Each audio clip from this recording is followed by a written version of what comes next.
Uyg'ur tili asos bilimlari, til tavushlari va harf. So'zlarni tashkil qiladigan tavushlar til tavushlari deb ataldi. Til tavushlarining yiziqda ifodalanishi harf deyildi.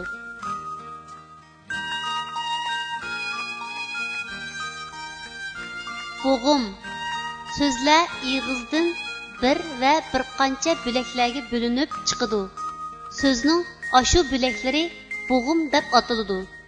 Uyg'ur tilidagi so'zlarning bir bo'g'imda birli so'ziq tavush harfi bo'ladi.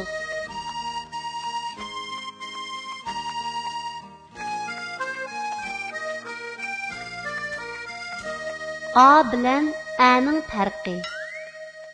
San, al, ana, sen, el, ana, tapti, at, ata, tepti, et, ete,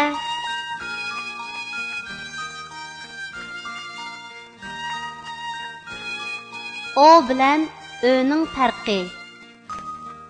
Bol, tol, oy, böl, töl, öy, or, tor, toş, ot, ör, tör, töş, öt.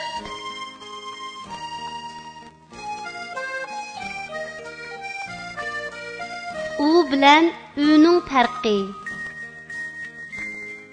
Un, uz, tul, tuz, ün, üz, tün, tüz.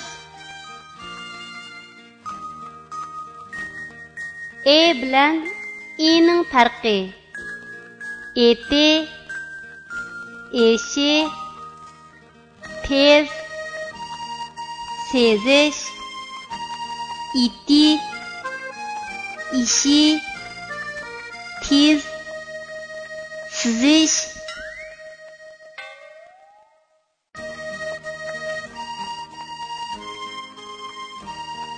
İlip bani tugatdim.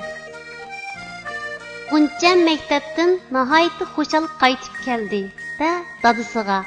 Dada, men ilipbani tugatdim dedi.